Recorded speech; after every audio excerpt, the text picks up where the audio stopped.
जय हिंद दोस्तों, स्वागत है एक बार फिर से आप सभी लोगों का हमारे YouTube चैनल परीक्षा तक स्टडी पर। तो आज के इस वीडियो सेशन में हम बात करने वाले हैं Indian coast guard new vacancy 2022 के बारे में। यानी कि जो अभी हाल ही में जो आपकी वैकेंसी आउट हुई है, जिसका जो नोटिफिकेशन है वो ऑफिशियली आ चुका है। आप सभी लोग इस पूरे नोटिफिकेशन को अगर रीड आउट करना चाहते हैं तो इसी वीडियो के डिस्क्रिप्शन बॉक्स में आपको नोटिफिकेशन मिल जाएगा। आप उसको डाउनलोड करके आसानी से पूरा रीड आउट कर सकते हैं। तो आज के इस सेशन में हम बात करेंगे इंडियन कोस्ट गार्ड में अगर आप लोग इच्छुक हैं, फॉर्म भरना चाहते हैं, तो इसमें फॉर्म भरने के लिए एलिजिबिलिटी क्या है, आपके जो डॉक्यूमेंट्स की जो रिक्वायर होती है, जो सबसे इम्पोर्टेंट आप लोगों के लिए जो सबसे ज़रूरी बात होती है वो ये होती है डॉक्यूमेंट्स की। यानी कि डॉक्यूमेंट्स कौन कौन से रिक्वायर होंगे। अगर अभी तक आपने ये डॉक्यूमेंट्स नहीं बनवाए हैं तो अभी आप लोग डॉक्यूमेंट्स बनवा सकते हैं, अभी आपके पास समय है। तो आज के इस वीडियो सेशन में बात करेंगे कौन कौन से डॉक्यूमेंट्स आपको ज़रूरत पड़ सकते हैं और आपको किस प्रकार के डॉक्यूमेंट्स बनवाने हैं, सभी के बारे में हम आपको डिटेल में जानकारी देने वाले हैं। तो अगर आप लोग इस चैनल पर पहली बार आए हैं तो चैनल को सब्सक्राइब करके बेल आइकन प्रेस कर लें, ताकि आपके पास इस प्रकार की जो यूज़फुल जो वीडियोज़ हैं उसका जो नोटिफिकेशन है वो समय पर आप लोगों को मिल सके। तो चलिए बात कर लेते हैं आज के इस वीडियो सेशन की। तो सबसे पहले आप लोग यहाँ से देख सकते हैं आपकी जो वैकेंसी है, जिसका जो ऑफिशियल है नोटिस मैं आपको दिखा रहा हूँ।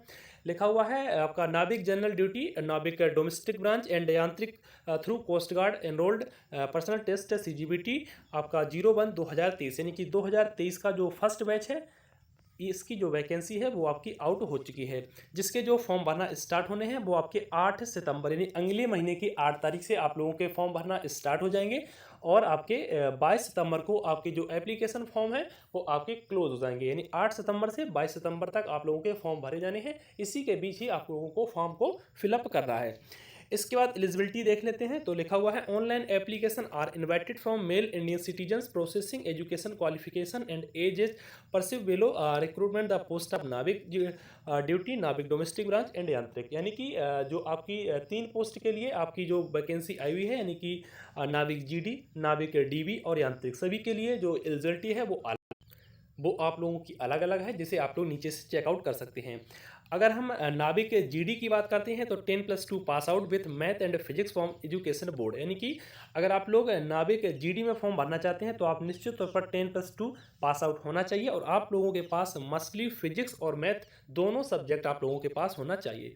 इसके बाद अगर हम बात करते हैं नाविक DB की, तो नाविक DB में आप लोगों से 10th पास आउट मांगा गया है। और इसके साथ साथ अगर आप लोगों ने 10th पास आउट है किसी भी रिकॉग्नाइज बोर्ड इंडिया के, तो आप लोग इसके लिए एलिजिबल हैं। यानी कि 10th पास आउट आप लोगों का नाविक DB के लिए और 10+2 साथ में फिजिक्स और मैथ सब्जेक्ट के साथ में ये आपका नाविक GD के लिए एलिजिबिलिटी रखी गई है। इसके बाद आप लोग जो यांत्रिक पोस्ट के लिए आप लोगों से डिप्लोमा मांगा जाता है, जिसे आप लोग नीचे से चेकआउट कर सकते हैं। अब बात कर लेते हैं जो इस पूरे वीडियो सेशन में बात करने वाले डॉक्यूमेंट्स रिक्वायर की। तो डॉक्यूमेंट्स के लिए जो सबसे बड़ी बात है, सबसे इंपॉर्टेंट बात है, वो आप लोग यहाँ से चेकआउट कर सकते हैं। तो लिखा हुआ है the date of issue of all documents has to be the closing date of application on any date period closing date of application.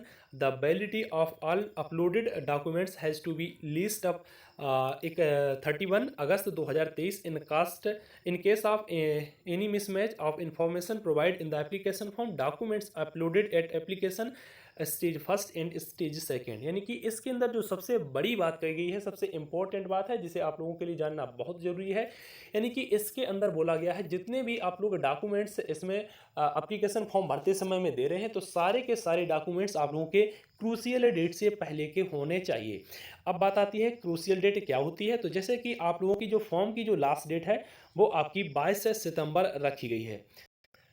बाकायदा सभी जितने भी आप लोगों के जो वैकेंसीज आती हैं उसमें क्रूशियल डेट से पहले के फॉर्म मांगे जाते हैं, लेकिन इस वैकेंसी के अंदर साफ साफ बोल दिया गया है कि जो फॉर्म है वो आपका क्रूशियल डेट से पहले के नहीं बल्कि 31 अगस्त यानी कि 31 अगस्त से सारे के सारे डॉक्यूमेंट्स आप लोगों के पहले के होने चाहिए। अगर आपके डॉक्यूमेंट्स 31 अगस्त के बाद के हैं तो आप लोग निश्चित तौर पर डिसक्वालीफाई कर दिए जाएंगे स्टेज सेकंड में। यानी कि स्टेज फर्स्ट में आपका रिटन एग्जामिनेशन होगा, इसके बाद स्टेज सेकंड के लिए आप लोग एलिजिबल होंगे। वहीं पर आप लोगों का जो डॉक्यूमेंट वेरिफिकेशन है वो होने वाला है और इस डॉक्यूमेंट्स वेरिफिकेशन के दौरान आप लोगों के कोई भी डॉक्यूमेंट्स अगर आपका 31 अगस्त के बाद का है तो आपको निश्चित तौर पर वहीं पर डिसक्वालीफाई कर दिया जाएगा। इसीलिए आप लोगों को अभी से अपने डॉक्यूमेंट्स को तैयार करवा लेना है, यानी 31 अगस्त से पहले आप लोगों को डॉक्यूमेंट्स बनवा के रख लेना है।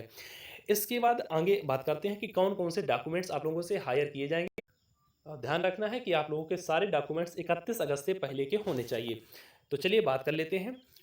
स्पोर्ट सर्टिफिकेट, अगर आप लोग स्पोर्ट सर्टिफिकेट कोई लगाते हैं तो आपको वहाँ पर ओरिजिनल प्रोवाइड करवाना होगा।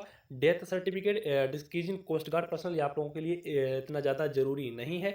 तो सबसे पहले बात कर लेते हैं। सबसे पहले आपका ज़रूरी है 10th का सर्टिफिकेट, इसके बाद 12th का सर्टिफिकेट, इसके बाद आता है आपका कास्ट सर्टिफिकेट, इसके बाद डोमिसाइल सर्टिफिकेट। अगर आप लोगों के पास एनसीसी सर्टिफिकेट है तब भी लगा सकते हैं, और इसके अलावा स्पोर्ट सर्टिफिकेट है उसको भी आप लोग लगा सकते हैं।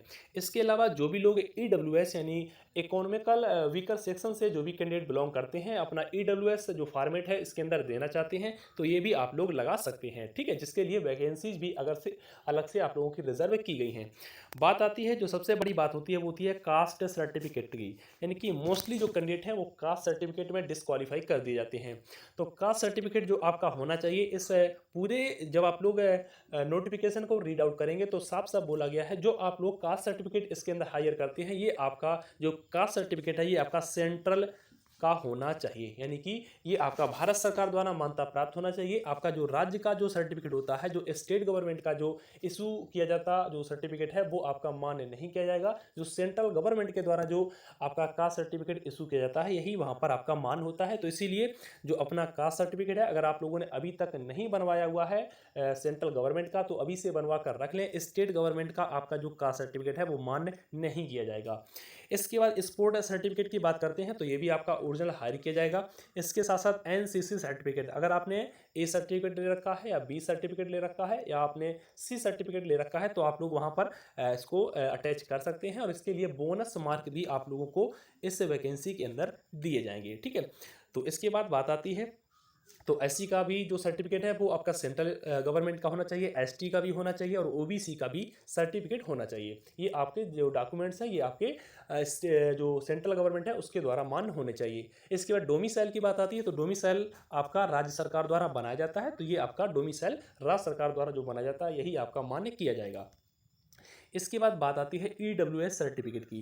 तो अगर आप लोग ईडब्ल्यूएस सर्टिफिकेट को इसके साथ में अटैच करना चाहते हैं तो आपका जो ईडब्ल्यूएस सर्टिफिकेट है ये आपके जो सब डिस्ट्रिक्ट होता है, जो आपकी तहसील होता है वहाँ पर आपका ये सर्टिफिकेट बनता है, आप लोग बनवा सकते हैं। और ये जो सर्टिफिकेट होता है ये भी स्टेट गवर्नमेंट के द्वारा बनवाया जाता है, इसका सेंट्रल गवर्नमेंट से कोई लेना देना नहीं है, यानी स्टेट गवर्नमेंट का ही जो ईडब्ल्यूएस सर्टिफिकेट है वो आपका ओरिजिनल वहाँ पर मान्य कर लिया जाएगा। तो आप लोग इस पर ज़्यादा ध्यान ना दें। अगर स्टेट गवर्नमेंट के द्वारा इशू किया गया आप लोगों के पास सर्टिफिकेट है तो यही आपका वहां पर मान्य किया जाएगा, ठीक है।